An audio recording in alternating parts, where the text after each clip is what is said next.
जय माता दी। देवी भागवत पुराण में आगे का वृतांत। राजा जन्मेजय ने व्यास जी से कहा, हे मुनिवर, भगवती जगदम्बा का प्रभाव जगत को शांति प्रदान करने वाला और परम आदरणीय है। मुझे अब इसका पता लगा है। हे मुनिवर, आपके मुखारविंद से निकली हुई इस सुधामयी कथा का रसपान करते करते मेरा मन नहीं अघाता। देवी का यह परम पावन चरित्र कम पुण्य वाले मनुष्यों के लिए प्राप्त होना अत्यंत कठिन है, और भगवती जगदम्बा का यह लीला चरित्र देवताओं और प्रधान मुनियों के लिए भी रक्षा का परम साधन है। मनुष्यों को संसार रूपी समुद्र से तारने के लिए ये एक सुदृढ़ नौका है। इसलिए हे सत्यवती नंदन व्यास जी, आप तो बड़े दयालु हैं। अब कृपा करके मुझे देवी का उत्तम चरित्र भी सुनाइए। महिषासुर महान पापी था। देवताओं के सामूहिक संपूर्ण तेज से प्रकट हुई देवी भगवती उसे मारने के बाद देवताओं द्वारा पूजित होकर फिर कहाँ पधारी? महाभाग, अभी अभी आप कह चुके हैं कि भगवती भुवनेश्वरी अंतर ध्यान हो गई, तो फिर स्वर्गलोक या मृत्युलोक कहाँ पर उनका निवास हुआ? उन्होंने वहीं अपने दिव्य शरीर का संवरण कर लिया, या फिर वे वैकुंठ में विराज गईं, या फिर सुमेरु गिरी को सुशोभित कर लिया? ये सब मुझे बताने की कृपा करें। तब व्यास जी कहने लगे, राजन, मैं इसके पूर्व तुमसे कह चुका हूँ कि मणिद्वीप एक रमणीय धाम है। वहाँ देवी जी सदा क्रीड़ा किया करती है। वह स्थान उनके लिए बहुत प्रिय बतलाया गया है। ये वो स्थान है जहाँ पहुँचने पर श्री ब्रह्मा, विष्णु और शंकर जी को स्त्री हो जाना पड़ा था, और पुनः पुरुषत्व पाकर फिर वे अपने अपने कार्य में संलग्न हुए। वह परम मनोहर द्वीप अमृतमय समुद्र के मध्य भाग में विराजमान है। भगवती जगदम्बा तरह तरह के रूप धारण करके वहाँ सदा लीला करती है। देवताओं द्वारा स्तुति और सुपूजित होने के बाद कल्याणमयी देवी वहीं पधार गई। वे माया शक्ति और सनातनी है। उस दिव्य स्थान पर अविच्छिन्न गति से उनका कीर्तन हुआ करता है। संपूर्ण चराचर की अधिष्ठात्री देवी पधार गईं। ये देखकर देवताओं ने एक सूर्यवंशी महाबाहु राजा को भूमंडल का अध्यक्ष बना दिया। शत्रुघ्न नाम से विख्यात वह राजा सभी शुभ लक्षणों से संपन्न था। महिषासुर की उत्तम राजगद्दी उसे प्राप्त हुई। वह अयोध्या में रहकर राज्य करने लगे। इंद्र प्रभृति संपूर्ण देवता राजा शत्रुघ्न को राज्य का उत्तराधिकारी बनाकर अपने अपने वाहनों पर सवार होकर अपने अपने स्थान के लिए प्रस्थान कर गए। राजन, उन देवताओं के चले जाने पर भी जगत में धर्म राज्य स्थापित हो गया। प्रजा सुख से समय बिताने लगी। मेघ उचित समय पर जल बरसाते थे। पृथ्वी पर उत्तम धन धान्य उपजते थे। वृक्ष सदा फूलों और फलों से लदे रहते थे।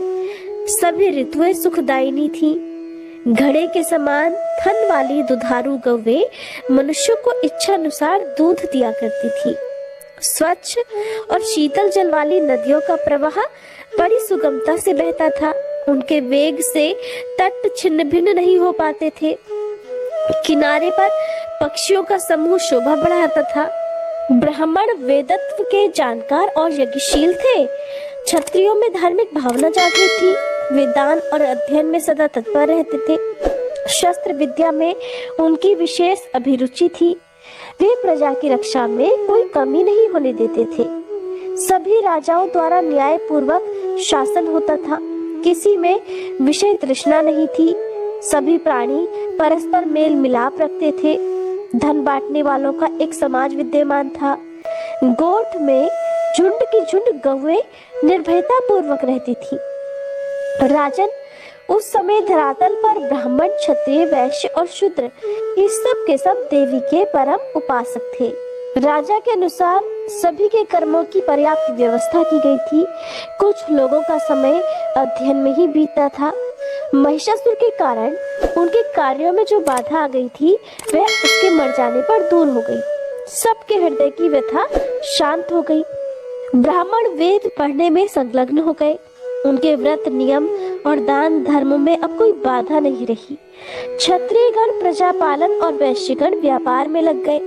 कुछ वैश्यों के यहाँ खेती, व्यापार, गौपालन तथा सूद पर रुपया चलाने का व्यवसाय था। महिषासुर का वध हो जाने पर इस प्रकार समस्त जगत सुखी हो गया। प्रजा वर्ग में किसी प्रकार की कोई अशांति नहीं रही। सभी मनुष्य बड़ी तत्परता के साथ भगवती चंडिका के चरण कमलों की सेवा में परायण रहने लगे। व्यास जी आगे कहते हैं, राजन सुनो, देवी का उत्तम चरित्र भी कहता हूँ। ये कथा सभी प्राणियों को सुख देने वाली तथा सभी पापों का नाश करने वाली है। शुंभ और निशुंभ ये दो भाई बड़े बलवान राक्षस थे। किसी भी पुरुष के द्वारा इन शूरवीरों की मृत्यु संभव ही नहीं थी। इनके पास बहुत से सैनिक थे। देवताओं को सदा दुखी बनाए रखना इनका मुख्य उद्देश्य था। ये बड़े दुराचारी और घमंडी थे। सारा दानव समाज इनका साथ देने को तत्पर रहता था। देवी भगवती के साथ इनकी घमासान लड़ाई हुई और उस अवसर पर ये दोनों मार डाले गए। देवताओं का हित सोचकर अनुचरों सहित देवी ने ये कार्य संपन्न किया था। इसी युद्ध में महान भुजा वाले चंड और मुंड, अत्यंत भयंकर रक्तबीज और धूम्रलोचन नामक राक्षस भी युद्ध के मैदान में काम आ गए, अर्थात उनका भी वध कर दिया गया। देवी ने इन दानवों का वध करके देवताओं को भीषण भय से मुक्त कर दिया। फिर वे देवताओं के द्वारा सुपूजित होकर पवित्र हिमालय पर्वत पर पधार गई। राजा जन्मेजय ने पूछा कि पूर्व कालवर्ती ये कौन दानव थे, उन्हें कैसे सर्वोत्कृष्ट बल प्राप्त हुआ, किसने उनकी प्रतिष्ठा की और फिर वे कैसे एक स्त्री के हाथों मारे गए, उन्होंने किसकी तपस्या की या फिर किसने उन्हें वरदान दिया जिसके परिणाम स्वरूप वे इतने अपार बलशाली हो गए थे और फिर वे किस प्रकार मारे गए। हे मुनिवर, ये सभी प्रसंग विस्तार पूर्वक कहने की कृपा कीजिए। तब व्यास जी कहने लगे, राजन सुनो, देवी के चरित्र से संबंध रखने वाली ये कथा बड़ी अद्भुत और विलक्षण है। इसके सुनने से ही सभी पाप नष्ट हो जाते हैं। ये मंगलमयी कथा धर्म, अर्थ, काम, मोक्ष सभी फलों को देने वाली है। प्राचीन समय की बात है। शुंभ और निशुंभ नाम से विख्यात दो दानव पाताल से भूमंडल पर आए। वे दोनों सगे भाई थे। उनकी आकृति देखने लायक थी। पूर्ण वयस्क होने पर उन्होंने घोर तपस्या आरंभ कर दी। परम पावन पुष्कर तीर्थ में जाकर अन्न और जल का परित्याग करके वे कठिन तपस्या करने लगे। योग साधन में तत्पर रहने वाले शुंभ और निशुंभ की वह तपस्या लगातार 10,000 वर्षों तक चलती रही। वे एक आसन पर बैठकर सर्वोत्कृष्ट तप में संलग्न हो गए। अंत में लोक पितामह भगवान ब्रह्मा जी उन पर संतुष्ट होकर हंस पर सवार होकर वहां पधारे। उन्होंने देखा कि वे दोनों भाई ध्यान लगाए हुए बैठे हैं। तब ब्रह्मा जी ने कहा कि महाभागो उठो, तुम्हारी तपस्या से मैं परम प्रसन्न हूँ। तुम्हें जो इच्छा हो उसके अनुरूप वर मांग सकते हो। मैं उस वर को देने के लिए तैयार हूँ।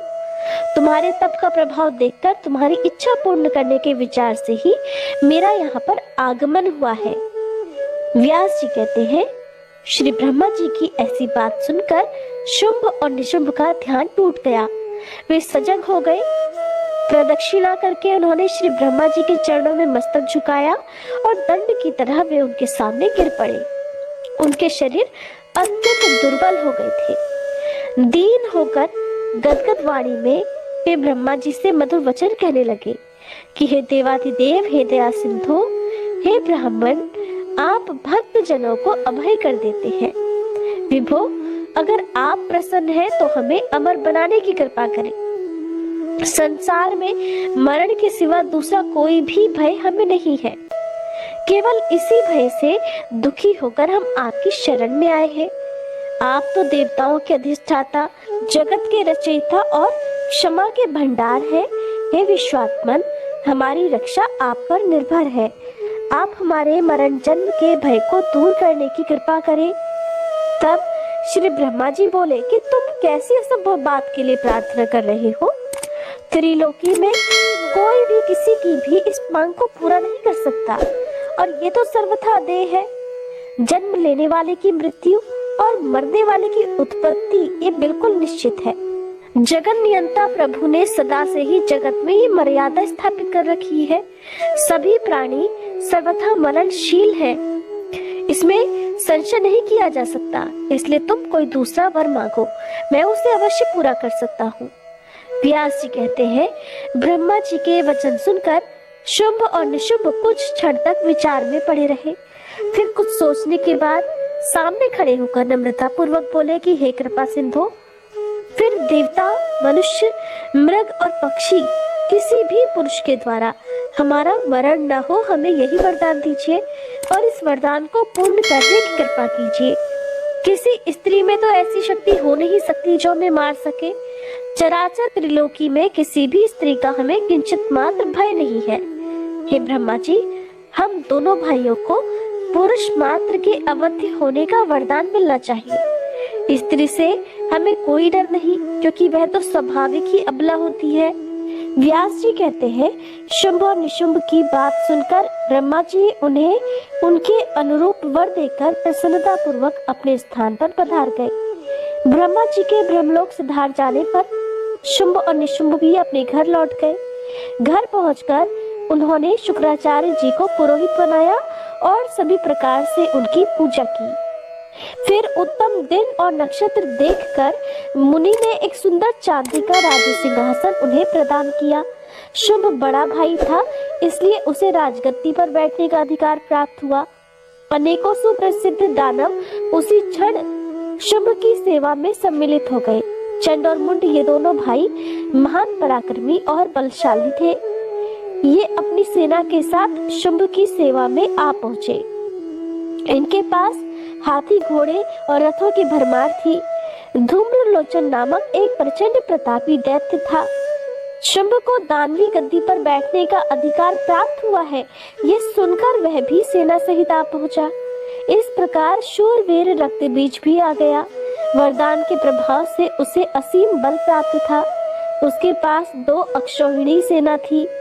राजन, उसके विशेष बलवान होने का एक कारण ये भी था कि युद्ध के मैदान में लड़ते समय अस्त्र शस्त्र से घायल उसके शरीर से रक्त की जितनी बूंदें भूमि पर गिरती थी, उतने ही अनेकों तदाकार यानी उसी की तरह पुरुष उत्पन्न हो जाते थे।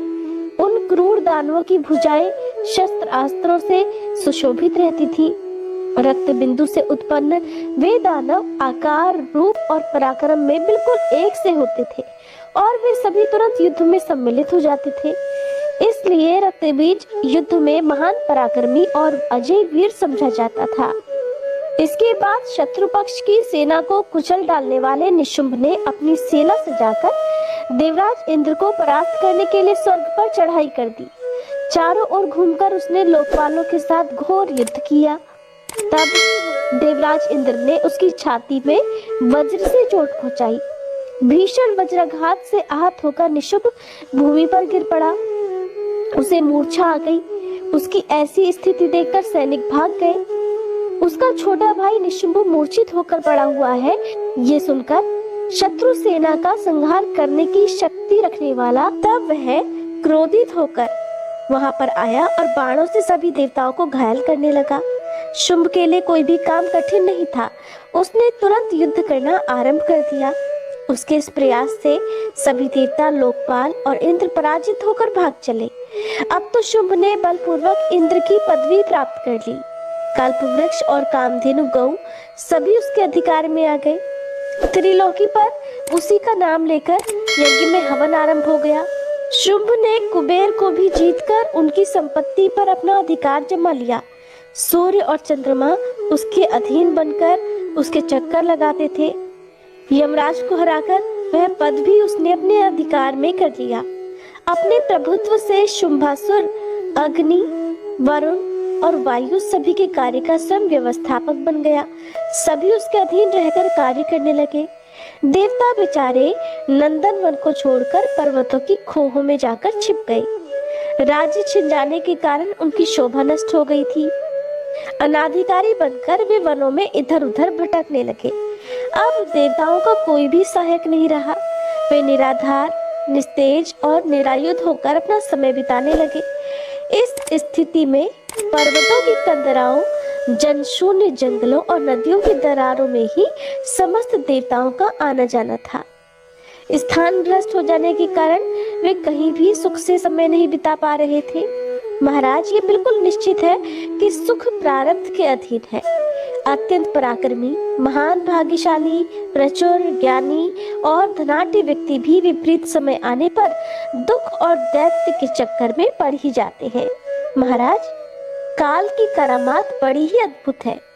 उसके प्रभाव से राज्य का अधिकारी व्यक्ति भी भिक्षुक बन जाता है। दाता को भिखमंगा, बलवान को निर्बल, पंडित को अज्ञानी और शूरवीर को अत्यंत कातर बना देने का श्रेय एकमात्र प्रारब्ध को ही है। 100 अश्वमेध यज्ञ करने के बाद देवराज इंद्र को स्वर्ग का सर्वोत्कृष्ट अधिकार प्राप्त हुआ था, फिर भी उन्हें असीम कष्ट भोगने पड़े।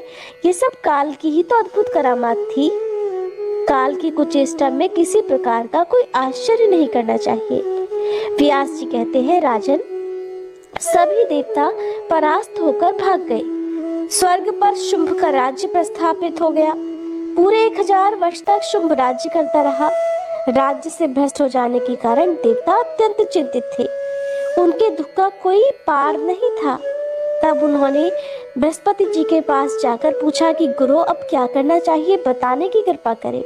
महाभाग, आप तो सर्वज्ञ और मुनियों के सिरमौर हैं। इस संकट को दूर करने के लिए कोई उपाय करना परम आवश्यक है। बहुत से उत्तम उपचार हैं। हजारों ऐसे वैदिक मंत्र हैं जिनके अनुष्ठान से अभिलाषा पूर्ण हो सकती है। सूत्रों ने इसका स्पष्टीकरण भी किया है।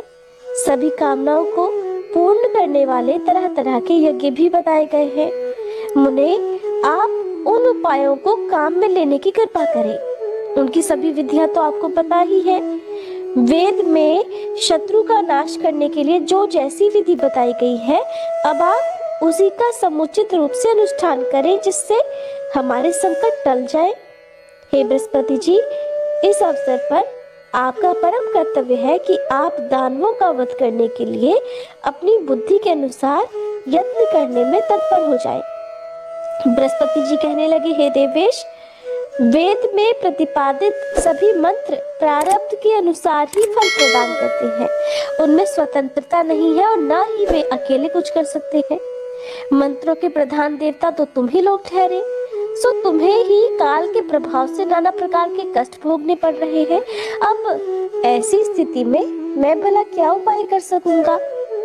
यज्ञों में इंद्र, अग्नि और वरुण आदि देवताओं के लिए यजन किया जाता है। वे स्वयं तुम सबके सब विपत्ति में ही पड़े हुए हो, फिर यज्ञ क्या कर सकेंगे? होनी तो अवश्य ही होकर रहती है, उसे कोई टाल नहीं सकता। तब भी उपाय तो करना ही चाहिए। यही शिष्ट पुरुषों की आज्ञा है।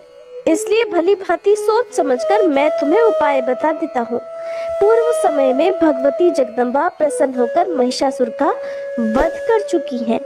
तुम्हारे स्तुति करने पर उन्होंने वर दिया था कि हे प्रधान देवताओं, तुम्हें सदा ही मुझे याद करना चाहिए। दुर्दैववश जब जब तुम पर विपत्तियां आए, तब तब तुम मुझे याद कर लेना। मैं तुम्हारे संकट दूर कर दूंगी। इसलिए हे देवता गणों, अब आप लोग अत्यंत मनोहर हिमालय पर्वत पर जाकर प्रेम पूर्वक भगवती चंडिका की आराधना में लीन हो जाओ। आप सभी को माया बीज की पूर्ण जानकारी प्राप्त है। मैं समझता हूँ कि तत्परता पूर्वक आपके अनुष्ठान करने पर भगवती अवश्य ही प्रसन्न हो जाएंगी। अब आपके दुख का अंत होने वाला दिखाई पड़ रहा है, इसमें कोई संदेह नहीं। मैं सुन चुका हूँ भगवती चंडिका हिमालय पर सदा विराजमान रहती है। उनकी स्तुति और पूजा की जाएगी तो वे तुरंत ही मनोरथ पूर्ण कर देंगी। दृढ़ निश्चय करके आप सभी लोग हिमालय पर चले जाओ। देवताओं, ऐसा करने पर आपके सभी मनोरथ भगवती अवश्य ही पूर्ण कर देंगी। श्री व्यास जी कहते हैं, हे राजन, बृहस्पति जी के ऐसे वचन सुनकर देवता हिमालय पर्वत पर गए और उन्होंने देवी की आराधना आरंभ कर दी। माया बीज को हृदय में धारण करके वे सदा जप में संलग्न रहने लगे। भक्तों को अभय प्रदान करना भगवती महामाया का स्वभाव ही है। देवताओं ने अत्यंत भक्ति पूर्वक उन्हें नमस्कार किया और स्तोत्र के मंत्र पढ़कर वे उनकी स्तुति करने लगे कि विश्व पर शासन करने वाली हे देवी, आप प्राण शक्ति हो, सदानंद स्वरूपिणी हो, देवताओं को आनंदित करने वाली हो, आपको नमस्कार है। दानवों का संहार करने वाली, मानवों की अनेक अभिलाषाएं पूर्ण करने वाली तथा भक्तिवश प्रकट होने वाली आप जगदम्बा को नमस्कार है। आद्या, आपके कितने नाम हैं और आपका कैसा रूप है, इसे जानने में कोई भी समर्थ नहीं है।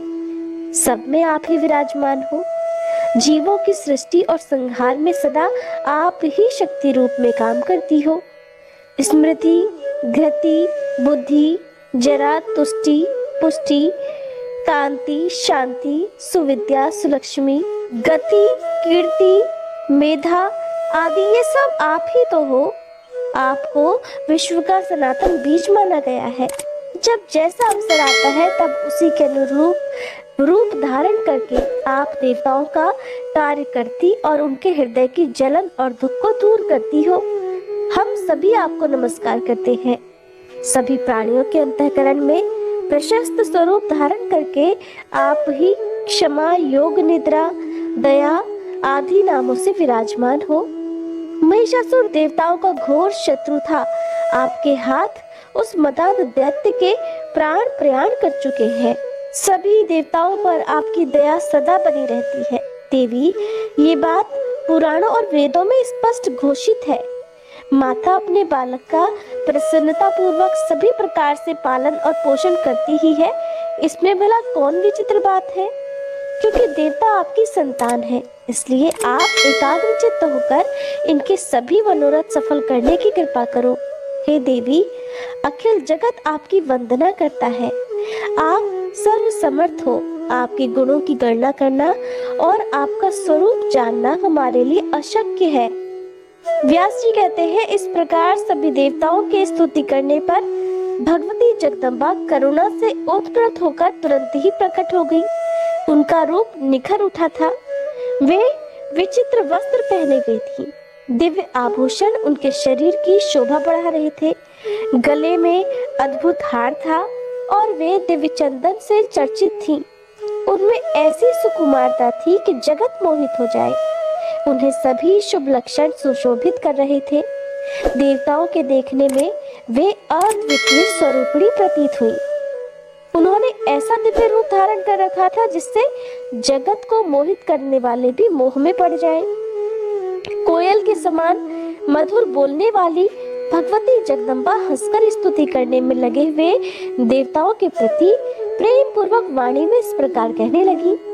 आदरणीय देवताओं, आप इस समय क्यों इतनी स्तुति कर रहे हैं?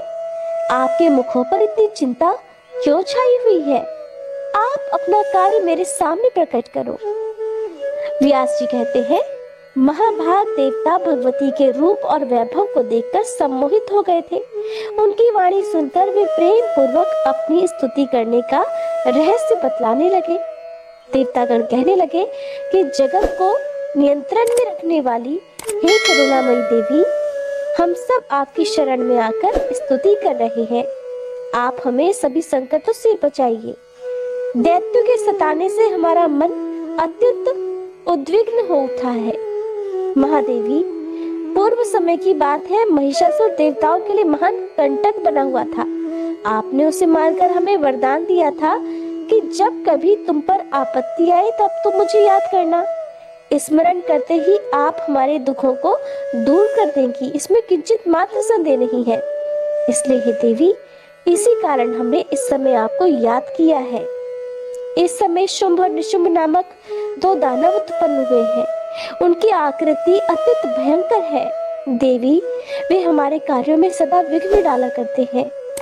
किसी भी पुरुष से वे मारे नहीं जा सकते। ऐसे ही प्रतापी रक्तबीज और चंडमुंड भी है। इनके अलावा भी और बहुत से महान शक्तिशाली दानव हैं। इन असुरों ने हम देवताओं का राज्य छीन लिया है। महाबले, हे सुमध्य में, हमें दूसरा कोई भी अवलंब नहीं है, केवल एक आपकी ही शरण में हम आए हैं। देवता अवश्य ही महान कष्ट पा रहे हैं। आप इन सभी का कार्य सिद्ध करने की कृपा करो। देवी, देवता आपके चरणों की शरण ग्रहण करके अत्यंत बलशाली दानवों द्वारा प्राप्त दुख आपको बता चुके। माते, ये देवता आपके प्रति अटूट श्रद्धा रखते हैं।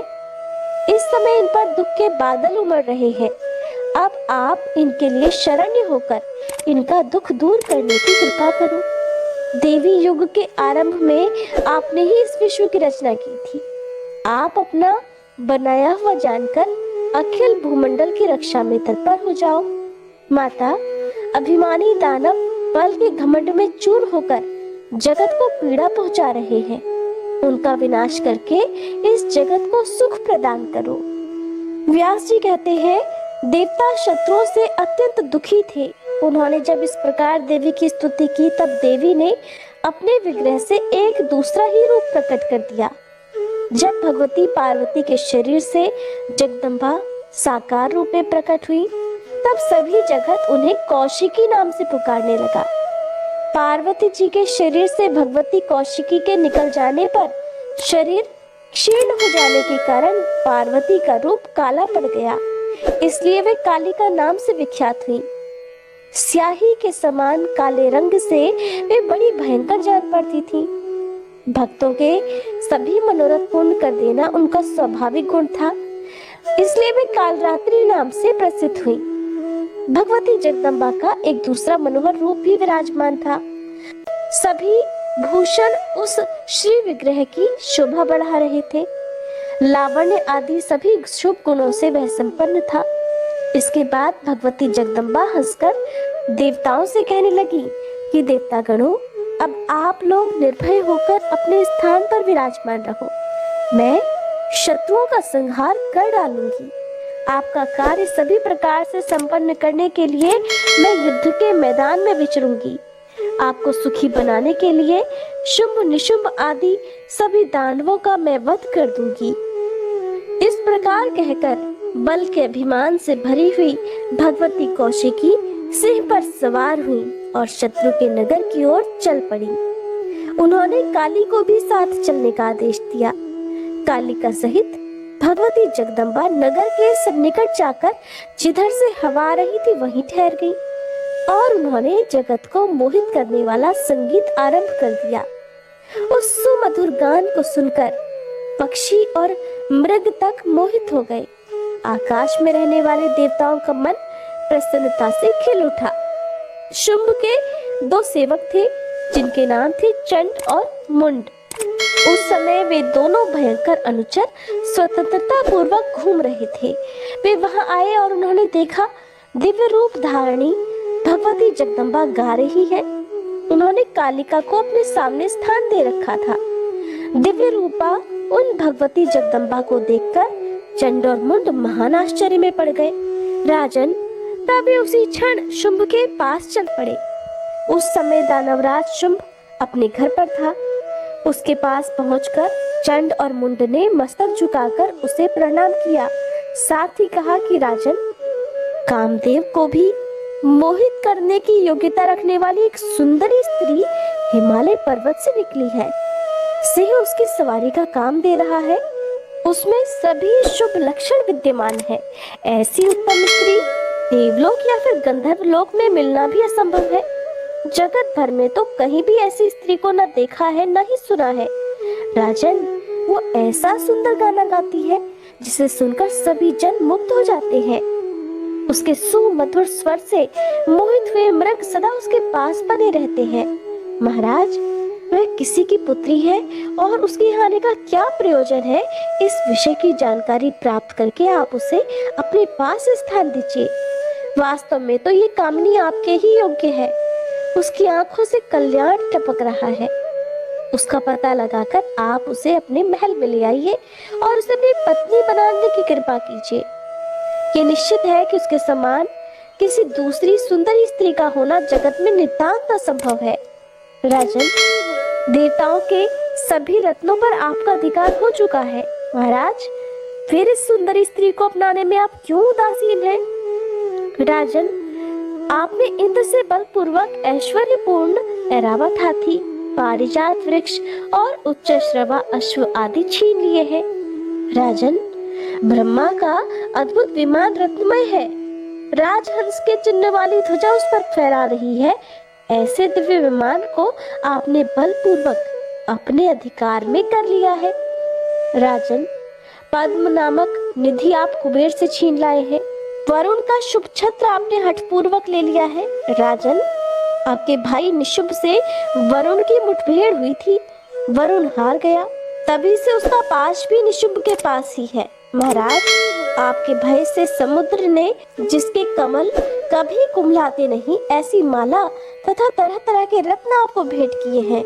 राजन, मृत्यु की शक्ति और यमराज के अत्यंत भयंकर दंड भी इस समय आपके अधिकार में है। उन्हें पराजित करके आपने उनको छीन लिया है। आपके पराक्रम का कहाँ तक बखान किया जाए। समुद्र से प्रकट हुई कामधेनु गौ इस समय आपके घर पर शोभा पा रही है। राजन, मेनका प्रभृति अप्सराएं आपके अधीन रहकर सेवा करती है। इस प्रकार सभी श्रेष्ठ रत्नों को बलपूर्वक आपने अपने अधिकार में कर लिया है। फिर मन को मुग्ध करने वाली इस अनुपम स्त्री पर आप अपना अधिकार क्यों नहीं जमाते? राजन, आपके घर में जितने विपुल रत्न हैं, वे सभी इस सुंदरी स्त्री का सहयोग पाकर अपने यथार्थ रूप में परिणत हो सकते हैं। दानवराज, त्रिलोकी में कहीं भी ऐसी सुंदरी स्त्री नहीं है, इसलिए इस मनोहारिणी स्त्री को आप शीघ्र अपने यहाँ लाकर अपनी प्रिय पत्नी बना ले। व्यास जी कहते हैं, चंड और मुंड की वाणी बड़ी मधुर थी। उसके प्रत्येक अक्षर से शहद टपक रहा था। सुनकर शुंभ का मुख प्रसन्नता से खिल उठा। उसने अपने पास बैठे हुए सुग्रीव से यो कहा, सुग्रीव, तुम बड़े बुद्धिमान हो, दूत बनकर जाओ और इस कार्य को संपन्न करो। वहां जाकर इस प्रकार वार्ता करना जिससे वह सुंदरी खुद ही यहाँ आ जाए। श्रृंगार रस के पारगामी विद्वान कहते हैं कि स्त्रियों के विषय में कार्य कुशल दूत को साम और दाम, इन दो उपायों का प्रयोग करना चाहिए। भेद नीति का प्रयोग करने पर रसभाव दोष उत्पन्न हो जाता है। दंड नीति का प्रयोग करने पर तो रस की सत्ता ही सर्वथा चौपट हो जाती है। इसलिए विवेकी जन इन दोनों उपायों को दूषित ठहराते हैं।